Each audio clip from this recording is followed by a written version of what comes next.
If you don't, you're still gonna need two like the back wheel. So now, you're gonna wanna... Hello guys, welcome back to another YouTube video. Today I am going to be showing you how to dial and fix up your scoot. Now I've been doing this a lot for the past few days because my neighbors, they just got new scooters, and there was a lot still wrong with them and I needed to fix them. So now I'm going to show you how to fix up your scooter and dial it, every part on there, so you know what to do and you don't need to spend like $50 just to go to a bike, like a shop, and get your compression fixed. So yeah, we'll be doing that. So you get a spot where you're gonna fix up your scooter and whatnot. So yeah, you find a spot where you're gonna fix your scooter and whatnot. So here, where's my scooter? So here's my beautiful scoot. I have the MV Pro GS8 deck on there, along with one of the wheels, which are spare wheels, different wheels I got for it. 858 high roller bars, in case you guys don't know, and then 858 clamp and fork, along with an NV headset. There. Really, all you're really honestly gonna need is an Allen key or something like that. Like sometimes they're like this. I prefer these. These work perfect. But I still use these for the back wheel, which I will show you later. So let's get started on the compression, which makes the most noise and stuff. Right now, there's three types of scooter compression. There is SES, which is what I'm running here. I have a HIC compression, which is one of these wheel NV forks. These are really nice. So head down to NV if you want any of these. And there's IHC, but that's on another scooter I can't really show you right now. So yeah. So alright, now for the compression, you're gonna need, it depends on how many, so unscrew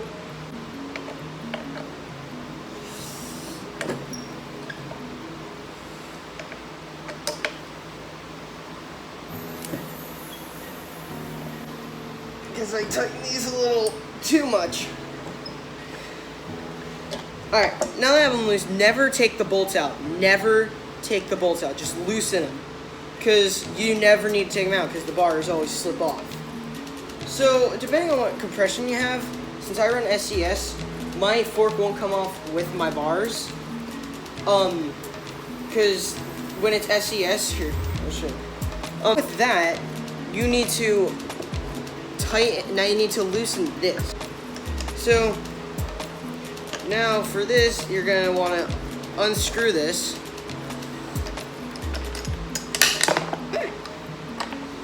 So this is one of the bolts. But yeah, so to put your fork back on, to put your clamp and stuff back on, you just gotta place it back there. Screw this. Well, also depending if your bar is a little wobbly and you ride like something like this, sometimes you need a spacer. So put your stuff back on, put the compression back on. This is probably one of the easiest parts once you get to learn it. So, alright, now this is what a lot of people mix up. They think that's how you get the better it is. No. All you need is to tighten it till when it has the slightest of resistance against you trying to tighten it. And that's all you need. Because if you tighten it too much, then it won't rotate. And whenever you tighten back the compression, the way you know it's good is if it spins halfway or more. So I'm pretty good.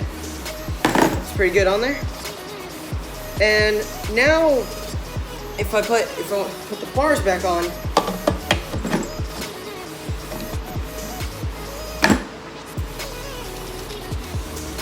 now you straighten them out however you like.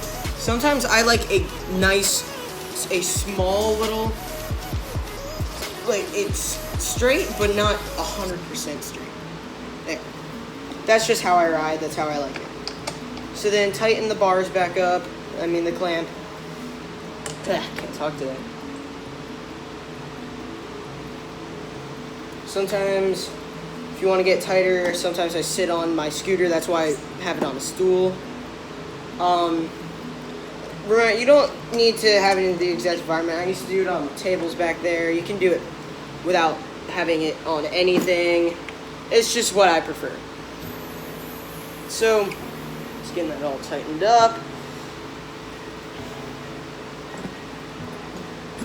Alright, yes. Then, drop test. Now the back. No weird noises. Yeah. So, next with the wheels. The back wheel, in my opinion, is the hardest. So I'm gonna do that first to get it all over with. Now, I need to find a better spot to prop this up. Here. All right. Welcome to the lower view. So, here is the brake. Okay, just kidding. So, for the back brake, since it's, in my opinion, is the hardest, you're gonna need now like 2 Allen keys of the same size. You have to have one in each end. So, which I'll explain later. So, then you're gonna wanna. This is usually a moment where I sit on it the most. Hold on. So now that you got it a little loosened, I'm tightening it. Hold on. So you have to hold this here because if you don't, the bolt here is just gonna keep on spinning. So you're gonna wanna tighten it. Hold one, just not moving at all. This one isn't moving. While my other one, the other Allen key is. So now I finally got this one out. Now this part you want to lay it down because if you have a cutout like I do, it can fall into the deck and you could lose it. So I recommend doing it flat or like this. So then the axle shaft popped out. Now you are going to want to, what I do all the time is well actually I already popped it out. You just slide it out but put your hand under. What a coincidence, wow, that's cool. So yeah, then you want to pull the axle out. You have these 2 spacers. It could be 2 different types. It could be like this. This is what most Envy ones have. Or it could look like, or they could look like this.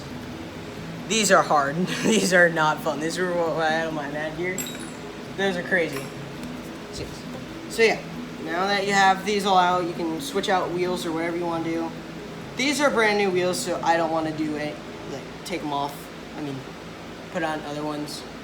Which, these wheels, these are the 124mm Prodigy wheels from the new Prodigy S8. You can get those. These are now one of my favorite wheels to ride. So, anyway, yeah. Whoa. Careful!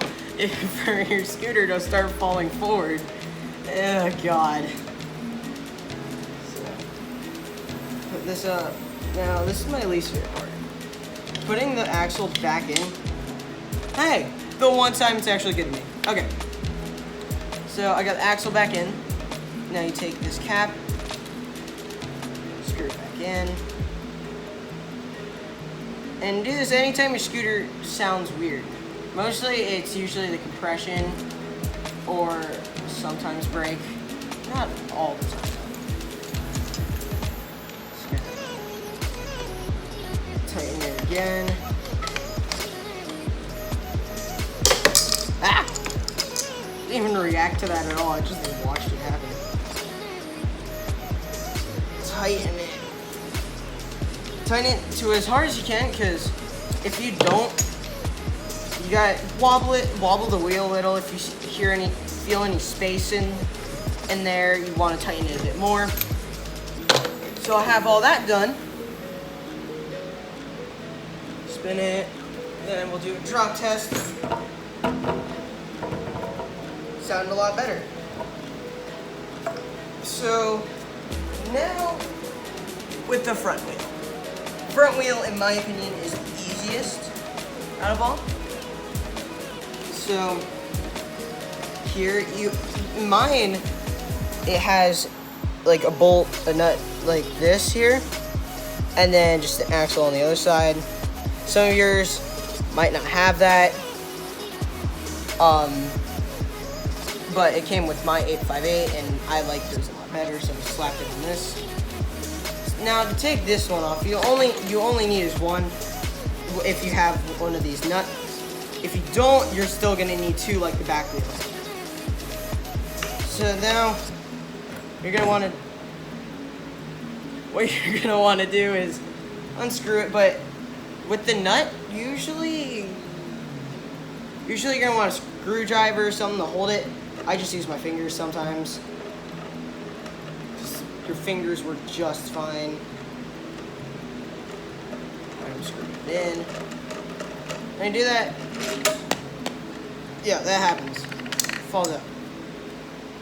So then, boom, got your other wheel out. And since I'm not changing anything, I'll just put it back in.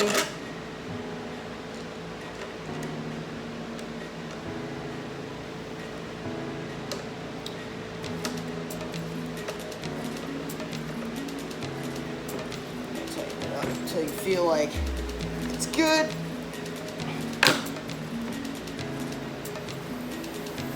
And let's see how it is.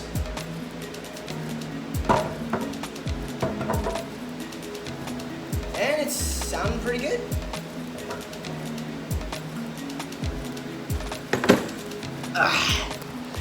Well, that's all I have for you. In the next video, once I need new grip tape, I will show you how to put on your own grip tape. It's hard. Just warning you about it. Yeah, you get used to it. I had to learn this all on my own. I just watched the Pro Vault scooters. That's how I learned how to fix up my scoot and just took it apart. Don't be afraid to take apart your scooter. You can always get it fixed. And that was what I did. I just took apart my scooter and tried to fix it, and eventually I learned how to do it myself. So I hope this video is helpful to you guys, and I hope to see you in the next video. Adios.